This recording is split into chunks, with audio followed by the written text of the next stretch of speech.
ocasiões, costumava portar um gravador para registrar os ensinamentos, as falas da espiritualidade. Ali, teve encontros fascinantes.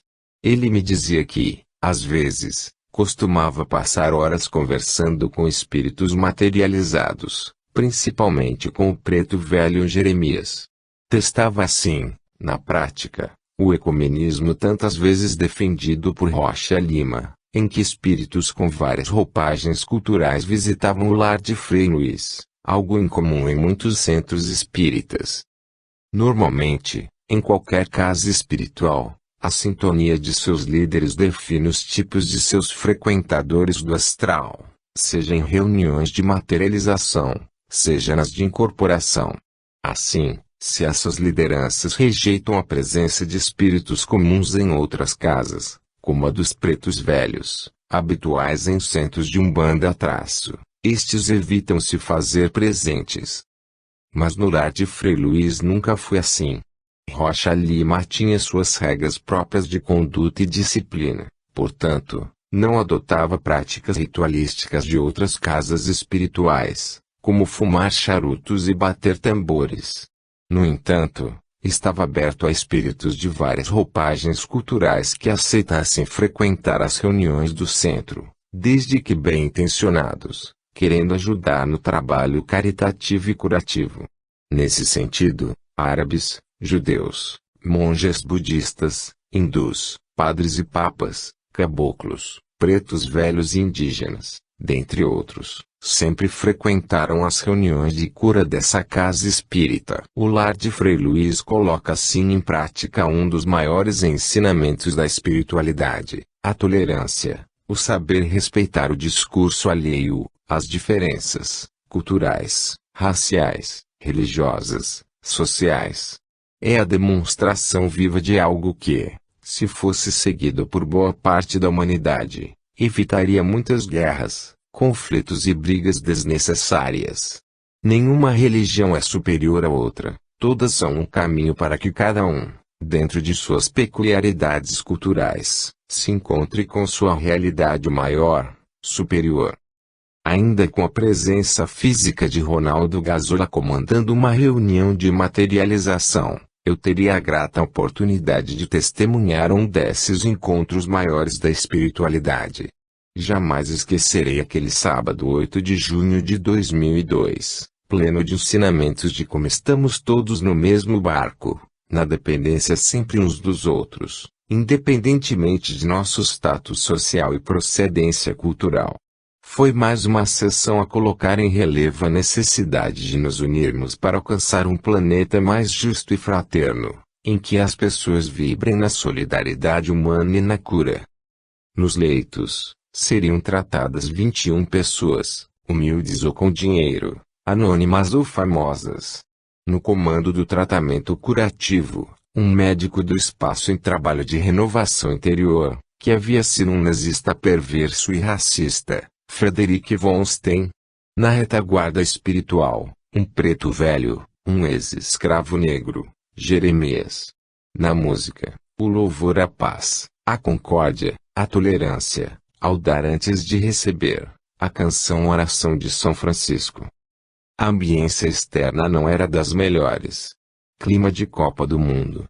Do outro lado do planeta, na Coreia do Sul, jogavam Brasil e China.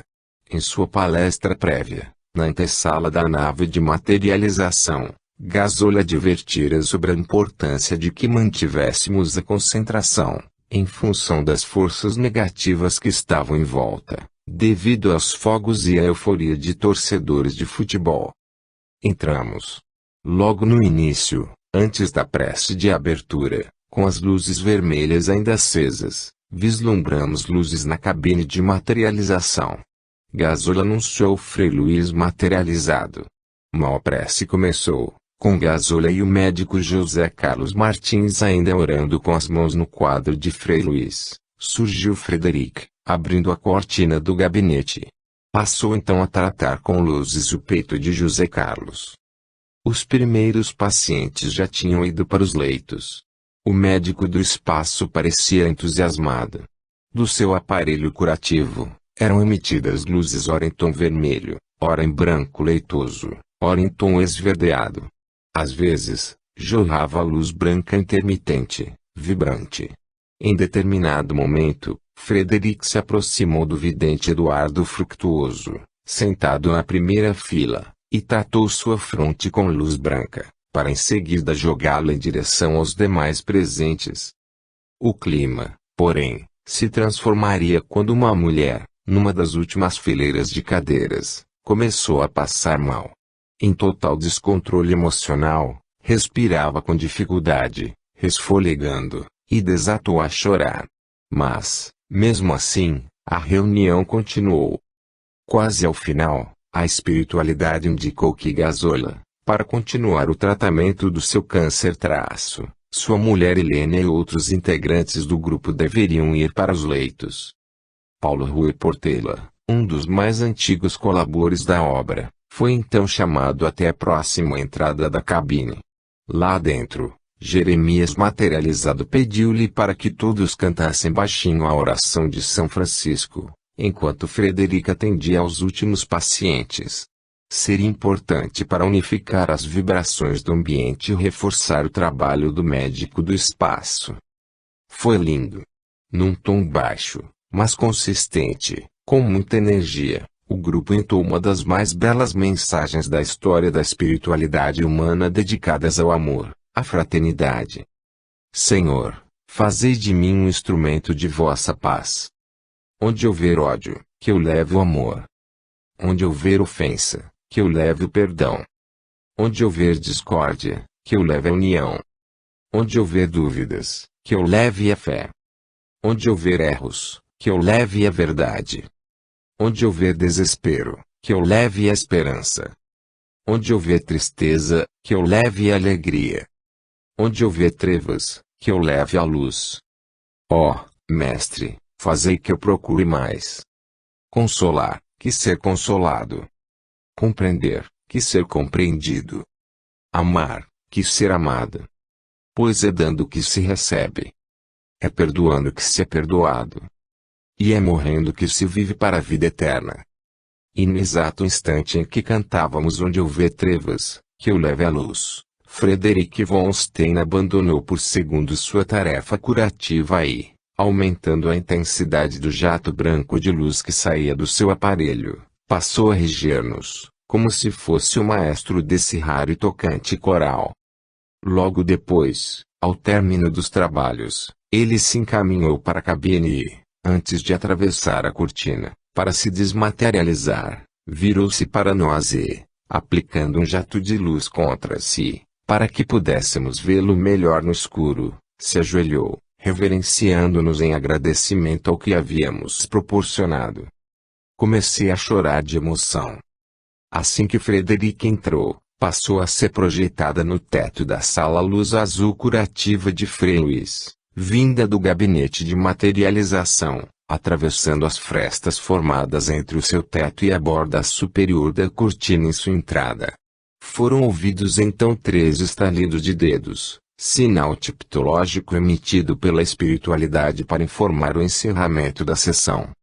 Sufocado pelo ectoplasma que retornava ao seu corpo, Gilberto teve dificuldades em acordar do transe, tossindo muito.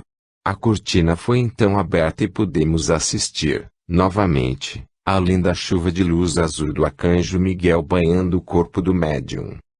Mas antes que ele saísse da cabine, inesperadamente incorporou-se nele um espírito que começou a nos transmitir várias mensagens, falando sobre a importância de as pessoas serem mais pacientes com as fraquezas dos outros, em particular com a ira de Gilberto, pois era um médium devedor, muito atacado devido à sua mediunidade de efeitos físicos.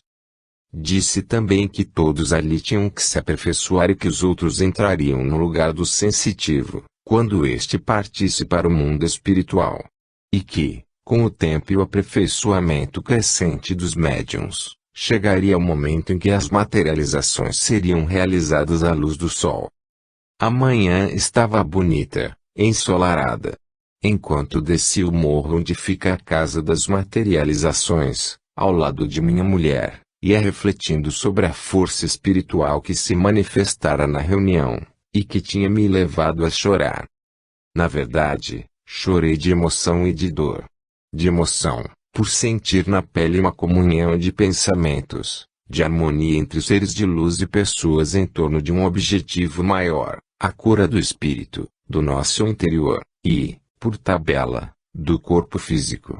De dor, por ter tido finalmente a certeza, depois de vários dias de dúvidas e de esperanças, de que um dos meus melhores amigos havia realmente sido assassinado, trucidado por forças do mal.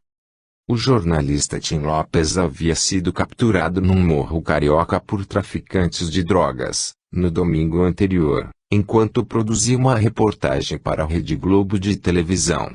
Eu estava abalado, passara a semana inteira com familiares e amigos tentando concentrar energias positivas, de esperança de que ainda pudesse estar vivo. Naquela angustiante semana, a corrente de solidariedade que se formou no Brasil inteiro e até no exterior, devido ao poderio de divulgação da Globo, emocionou a todos nós. Mas naquela reunião de materialização, deixei de acreditar que ele ainda estivesse vivo. Pensei no quanto era uma pessoa boa, que queria o bem dos mais desassistidos da sociedade. Em seus últimos tempos, levado pela mulher, Alessandra Wagner, passara inclusive a frequentar esporadicamente o lar de Frei Luiz, em suas reuniões públicas, embora ainda meio ressabiado. 2 semanas antes de desaparecer, estivemos juntos num almoço a dois, quando me falou de suas preocupações sobre o futuro profissional, já que acabara de passar dos 50 anos de idade e não sabia como seria sua vida dali para frente. A notícia de que estava morto seria confirmada no dia seguinte à reunião de materialização. No domingo, fora esquartejado por seus algozes. No entanto, sua morte bateu diferente em mim. Não era mais aquela coisa aterrorizante que a gente aprende a temer nos bancos da igreja, nas nossas casas, nas escolas, nas esquinas da vida. Quando tinha uns 7 anos e me conscientizei de verdade que também morreria um dia, fiquei revoltado com meus pais, em grande crise existencial, deitado na cama do meu quarto. Gostava tanto da vida que se iniciava que ponderei, a vida é tão boa, tão gostosa, por que tenho de morrer? Mas se tenho de morrer, por que me colocaram aqui? Então era melhor não ter nascido. Mas nasci, e cresci. Muitas pessoas queridas se foram antes de mim, umas de forma natural, outras de doenças, acidentes, outras ainda assassinadas pela violência que campeia no mundo. Algumas mortes me revoltaram, como a do meu primo Xandinho, meu irmão caçula, ainda na flor da idade, em terrível acidente de carro. O tempo, porém, passou, como passará sempre, inexoravelmente. E aprendi a ter outra relação com a morte, mais tranquila, menos fantasmagórica. A partir do meu aprendizado no lar de Frei Luiz e no grupo da prece, vi que ela não existe. Não era mais questão de acreditar, mas de constatar, na prática, que continuamos vivos após a decomposição do corpo físico. Não sou nenhum super-homem, sem defeitos, sem medo de morrer. Meu instinto de sobrevivência fala mais alto, adoro viver, por isso continuo sentindo angústia quando reflito sobre o momento da minha passagem para outra dimensão. Mas agora é diferente, não mais aquela angústia terrificante de achar que tudo acaba. Virou angústia normal de quem não sabe, nos detalhes, para onde irá e com quem encontrará, e como, em que situação. Angústia natural de quem mudará de endereço para uma realidade conscientemente desconhecida, embora inconscientemente conhecida há muito. Estou cá e estarei lá. Estive cá e estou lá. Tanto faz. Continuo a existir. Não senti raiva dos assassinos do Tim. Senti pena, pois iriam continuar amargando no mundo fétido onde foram colocados para provas cruéis que precisavam passar para seu desenvolvimento espiritual. E de onde não sairiam tão cedo, mesmo na hora em que partissem para o mundo invisível, pois ali também enfrentariam provas amargas, devido a karmas negativos que acabaram reforçando, ao assassinar um ser humano. Soube depois que Tim Lopes, meu amigo, estava bem, após sofrer muito com morte tão brutal. Numa sessão de incorporação mediúnica no lar de Frei Luiz, ele daria provas muito particulares a Alessandra e ao filho Diogo de que estava ali, revelando que seguia sua trajetória espiritual. Depois, enviaria outras provas, em mensagens psicografadas pelo médium Eduardo Fructuoso. Eu sei que eram mensagens verdadeiras. Eu sei. Ano difícil esse 2002. Tim e depois Gazola partiram. Mas a vida é assim mesmo. Passa ano que ninguém se despede da gente, em outros, a história é bem diferente. Um dia chegará a minha vez. Chegará a sua vez. É a lei universal. Mas continuamos. Gazola é mais um para demonstrar isso, com suas materializações e as flores que dava de presente para sua amada Helena. Cenas assim me entusiasmam. Como é bom testemunhar que a morte significa apenas uma passagem, um momento de transformação em nossas vidas. Como é bom saber que as coisas não acabam, que os amigos e familiares amados, e os bichinhos de estimação, continuam ao nosso lado, de qualquer forma que seja. Como é aconchegante vivenciar isso, tirando das costas, lentamente, o peso negativo e assustador que a morte tem em nossa cultura materialista. Encontro pessoas que, conhecendo minhas atividades no campo da espiritualidade, acabam perguntando por que, afinal, tenho tanta ideia fixa nisso, na morte. Alguns acham que virei fundamentalista religioso, que só penso naquilo. Fundamentalista religioso. Só penso na morte. Na morte penso como qualquer pessoa. Mas penso cada vez mais na vida. Procuro viver o presente, o aqui, o agora, de maneira cada vez mais intensa. E tomara que continue assim para sempre, aqui na espiritualidade. Pensar na morte, sempre pensamos e pensaremos. Também no sexo. É instintivo, atávico, cultural. O sexo nos liga à reprodução, à perpetuação da espécie, à vida material, ao amor. A morte nos liga à espiritualidade, à verdadeira vida, à vida que permanecerá para sempre, ao amor. Mas quando nos espiritualizamos, passamos a pensar na morte e no sexo de forma mais serena, tranquila. Em geral, quando somos jovens, e, infelizmente, muitas outras pessoas que não sabem envelhecer com dignidade, vivemos numa posição olímpica de prepotência, tentando de todas as maneiras acreditar que a vida material é eterna. Ficamos arrogantes, defendendo pontos de vista sobre os quais sequer avaliamos as reais repercussões e implicações na realidade social, ambiental, familiar. Consumimos, transamos, andamos depressa, trabalhamos sem parar, nos divertimos sem parar, correndo atrás do tempo. Para fingir que ele não passa, para tentar segurá-lo nas mãos. Mas então, cada vez mais ansiosos, descobrimos que ele bate cada vez mais rápido. E acaba sobrevindo o estado depressivo. A falta de perspectiva no futuro, na vida. A angústia mortal que fere o coração, e a saúde, física e mental.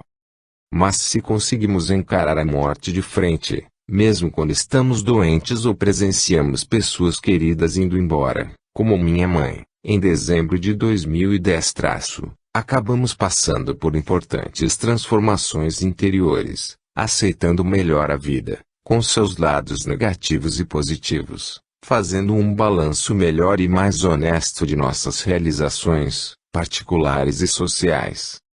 E quando, como aconteceu comigo, temos a oportunidade de testemunhar, com os próprios olhos, que a vida continua, que os que morreram continuam vivos, só que invisíveis, na maior parte do tempo, mas nem sempre.